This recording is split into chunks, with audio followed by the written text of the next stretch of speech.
ನಂದೇನಂದ್ರೆ ನೋಡಿ, ಒಂದ್ ಮಾತು. ಈಗ ಎಷ್ಟೋ ಜನ ಬಿಡೋ ಮರೆ ಎಕ್ಸಾಮ್ ಕರೀತಾ ಇಲ್ಲ ಏನಿಲ್ಲ ಏನೋ ಅಂತ ಹೇಳಿ ಓದೋದು ಬಿಟ್ಟಿದ್ದಾರೆ. ಎಷ್ಟೋ ಜನ ಊರಿಗೆ ಹೋಗ್ಬಿಟ್ಟಿದ್ದಾರೆ.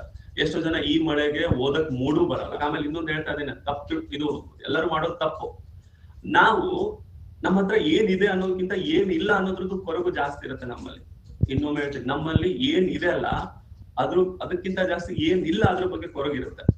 ಈಗ ನಿಮ್ಮ ಹತ್ರ ಜಾಬ್ ಇಲ್ಲ ಅಂತ ನಿಮ್ಗೆ ಕೊರಗಿರ್ಬೋದು. ನೀವು ಅನ್ಕೊಂಡಿರೋ ಜಾಬ್ ನಿಮ್ ಹತ್ರ ಇಲ್ಲ ಅಂತ ಕೊರಗು.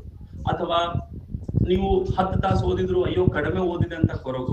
ಸೊ ನಮ್ ಸ್ಯಾಟಿಸ್ಫ್ಯಾಕ್ಷನ್ ಇರಲ್ಲ. ಮನುಷ್ಯಂದು ಅದೇನ್ ದೇವ್ರು ಹೆಂಗ್ ಸೃಷ್ಟಿ ಮಾಡಿದಾನೆ ಅಂದ್ರೆ ನಮ್ಗೆ ಮೈಂಡ್ ಕೊಟ್ಟು ಬಿಟ್ಟಿದ್ದಾನೆ, ಸಮಾಧಾನನೇ ಇರಬಾರ್ದು ಅಂತ ಹೇಳಿ. ಈಗ ನೀವು 2 hours ಮಾಡಿದ್ರೆ ಎಷ್ಟೋ ಜನ ಟೈಮ್ ವೇಸ್ಟ್ ಮಾಡಿದ್ರೆ, ನೀವು ಯೂಸ್ ನೋಡಿದ್ರೆ, ನಿಮ್ಮ ಮೈಂಡ್ ವರ್ಕ್ ಕೊಟ್ಟಿದ್ದೀರಾ, ಥಿಂಕಿಂಗ್ ಪವರ್ ಜಾಸ್ತಿ ಮಾಡಿದ್ರೆ.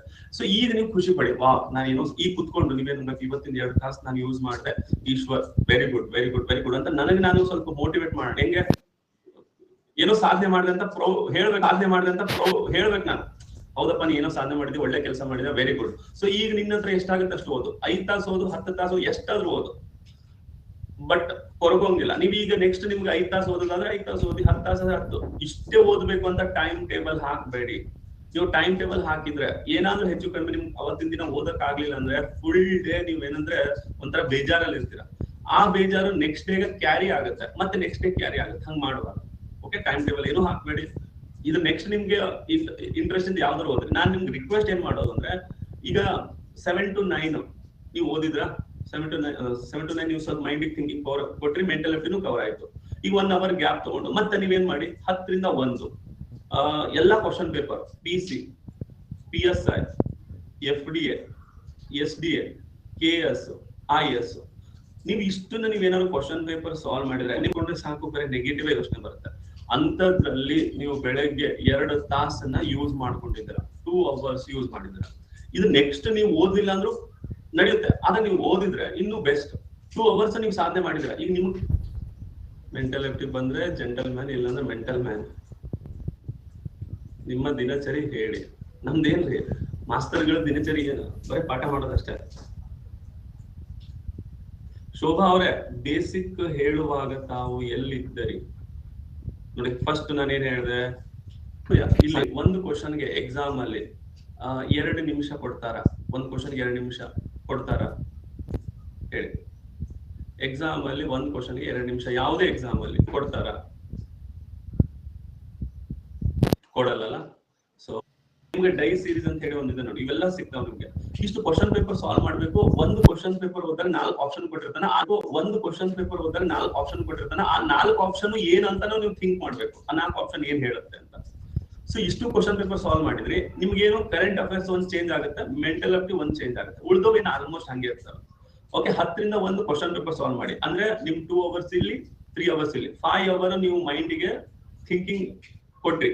ನೆಕ್ಸ್ಟ್ ಏನ್ ಮಾಡಿ, ಆಮೇಲೆ ರೀಡ್ ಮಾಡಿರ್ಬೇಕಾದ್ರೆ ಯಾವ್ದು ರೀಡ್ ಮಾಡ್ಬೇಕು, ಇದ್ರಲ್ಲಿ ಬಂದಿರುವಂತ ಕ್ವಶನ್ಸ್ ಗಳನ್ನ ಹುಡುಕಿ ರೀಡ್ ಮಾಡಿ. ಅಂದ್ರೆ ಸರ್ಚ್ ಮಾಡಿದಾಗ ಏನಾಗುತ್ತೆ, ನಿಮ್ಗೆ ಇಂಟ್ರೆಸ್ಟ್ ಇರುತ್ತೆ. ಸುಮ್ನೆ ಯಾವ್ದು ಓದ್ಬೇಕಂದ್ರೆ ಬೋರ್ ಹೊಡುತ್ತೆ. ನೀವೇನ್ ಮಾಡಿ, ಈ ಕ್ವಶನ್ ಪೇಪರ್ ಅಲ್ಲಿ ಏನ್ ಸಾಲ್ವ್ ಮಾಡ್ತಿರ್ತಿರಲ್ಲ ಅವನ್ನ ಹೈಲೈಟ್ ಮಾಡಿ, ಹುಡುಕಿ ಎಲ್ಲಿದೆ ಅಂತ ಹೈಲೈಟ್ ಮಾಡಿ. ಇದೇ ನಿಮ್ದು ಟಾಸ್ಕ್. ಹೈಲೈಟ್ ಮಾಡ್ಬೇಕಾದ್ರೆ ಸುತ್ತ ಅಕ್ಕಪಕ್ಕದೆಲ್ಲ ಓದ್ಕೊಂಡ್ಬಿಡಿ. ಓಕೆ, ಸೊ 2 hour ಮತ್ತೆ 3 hour ಕ್ವಶನ್ ಪೇಪರ್ ಸಾಲ್ವ್ ಮಾಡ್ಲಿಲ್ಲ ಅಂದ್ರೆ ನೀವು ಎಕ್ಸಾಮಿಗೆ ರೆಡಿನೇ ಅಲ್ಲ, ನೀವು ತಪ್ಪು ಮಾಡ್ತಾ ಇದ್ದೀರಾ ಅಂತ. ಆಯ್ತಾ? ಸೊ ಓಕೆ, ಇಲ್ಲಿ ನಿಮ್ 5 hours ಆಗ್ಬಿಡುತ್ತೆ. ನೀವು ಬೇಡ ಅಂದ್ರೆ ನಿಮ್ಗೆ ಮುಗಿದ್ ಬಿಡುತ್ತೆ 5 hours ಸ್ಟಡಿ. ಇಷ್ಟು ಮಾಡೋದು ಸಾಕು. ನೆಕ್ಸ್ಟ್ ಕರೆಂಟ್ ಅಫೇರ್ಸ್ ಒಂದು ಡೈಲಿ ನೋಡ್ಕೊಂಡ್ಬಿಡಿ. ಆಯ್ತಾ? ಸೊ ಯಾವ್ದಾವ್ದು ನಿಮ್ಗೆ ಡೌಟ್ ಇರುತ್ತೆ ಅದನ್ನ ಏನ್ ಮಾಡ್ಬೇಕು, ಈಗ ನೀವು ಕರೆಂಟ್ ಅಫೇರ್ಸ್ ಒಂದು ಡೈಲಿ ನೋಡ್ಕೊಂಡ್ಬಿಡಿ. ಆಯ್ತಾ? ಸೊ ಯಾವ್ದಾವ್ದು ನಿಮ್ಗೆ ಡೌಟ್ ಇರುತ್ತೆ ಅದನ್ನ ಏನ್ ಮಾಡ್ಬೇಕು, ಈಗ ನೀವು ಕರೆಂಟ್ ಅಫೇರ್ಸ್ ಅಲ್ಲಿ ಬಿಪರ್ಜಾಯ್ ಅಂತ ನೋಡ್ರಿ. ಬಿಪರ್ಜಾಯ್ ಏನಪ್ಪಾ, ಅದು ಹೆಂಗ್ ಬಂತು? ಓಕೆ, ಮಾನ್ಸೂನ್ ಅಂತ ಮತ್ತೆ ಹೋಗಿ ಭೂಗೋಳದಲ್ಲಿ ಹೋಗಿ ಮಾನ್ಸೂನ್ ಅಂದ್ರೆ ಏನು, ಹೆಂಗ್ ಬರುತ್ತೆ ಏನಂತ ಅದನ್ನ ಓದ್ರಿ. ಓಕೆ ಸರಿ. ಈಗ ಒಬ್ಳು ಮಹಿಳೆ ಬಂದಿದ್ದಾರೆ. ಫಾರ್ ಎಕ್ಸಾಂಪಲ್, ಪಾಕಿಸ್ತಾನದ ಒಬ್ಳು ಮಹಿಳೆ ಬಂದ್ರೆ ಯಾರೇ ಅವರು? ಸಚಿನ್ ಅನ್ನೋ ಒಬ್ಬಳು ಮದುವೆ ಆಗಿದಾರಲ್ಲ, ಅಂದ್ವಲ್ಲ, ಸೀಮಾ ಹೈದರ್, ಹೌದಾ? ಓಕೆ, ಸೊ ಸೀಮಾ ಹೈದರ್ ಅಂತ ಬಂದಿದ್ದಾರೆ. ಈಗ ನೀವು ಕ್ವಶನ್ ಹಾಕ್ಬೇಕು, ಈಗ ಸೀಮಾ ಹೈದರ್ಗೆ ಇಂಡಿಯನ್ ಸಿಟಿಜನ್ಶಿಪ್ ಸಿಗುತ್ತಾ, ಪೌರತ್ವ ಸಿಗುತ್ತಾ, ಅವ್ರು ವೋಟ್ ಮಾಡಬಹುದಾ, ಅವ್ರಿಗೆ ಗೌರ್ಮೆಂಟ್ ಸ್ಕೀಮ್ಸ್ ಎಲ್ಲ ಅವ್ರಿಗೆ ಅಪ್ಲೈ ಆಗುತ್ತಾ, ಇಂಡಿಯನ್ ಗೌರ್ಮೆಂಟ್ ಏನ್ ಸ್ಕೀಮ್ ಇದೆ ಅವ್ರಿಗೆ ಅಪ್ಲೈ ಆಗುತ್ತಾ, ಅವ್ರಿಗೆ 4 ಮಕ್ಳು ಕರ್ಕೊಂಡ್ ಬಂದಿದ್ದಾರೆ, ಆ 4 ಮಕ್ಳಿಗೆ ಪೌರತ್ವ ಸಿಗುತ್ತಾ, ಇವಳು ಓಟ್ ಹಾಕಕ್ಕೆ ಹಕ್ಕಿದೇನಾ? ಸೊ ಇವೆಲ್ಲವೂ ಥಿಂಕ್ ಮಾಡ್ಬೇಕು ನೀವು. ಹಂಗಲ್ಲ ಬಂದು ಲವ್ ಮಾಡಿದ್ಲು ಬಂದು ಓಕೆ ಇಷ್ಟೇ, ಹಂಗಲ್ಲ, ಅದು ನೆಕ್ಸ್ಟ್ ಥಿಂಕ್ ಮಾಡ್ಬೇಕು ನೀವು. ಓಕೆ ಓಕೆ ಓಕೆ ಸರಿ ಸರಿ, ಮತ್ತೆ ನಿಮ್ಮ ಭೇಟಿ ಸಂಜೆ 4 ಗಂಟೆಗೆ ಆಯ್ತಾ? ಇಲ್ಲಿಂದ ಒಬ್ರು ಹೋಗಿದ್ದಾರೆ. ಓಕೆ, ಚೆನ್ನಾಗಿ ಓದಿ ಆಯ್ತಾ? ನೀವು ಸ್ಟಡಿ ಅಷ್ಟೇ ಮಾಡಿ, ರಿಸಲ್ಟ್ ಬಗ್ಗೆ ಯೋಚನೆ ಮಾಡಬೇಡಿ. ಸರಿ, ಥ್ಯಾಂಕ್ ಯು, ಬಾಯ್ ಬಾಯ್.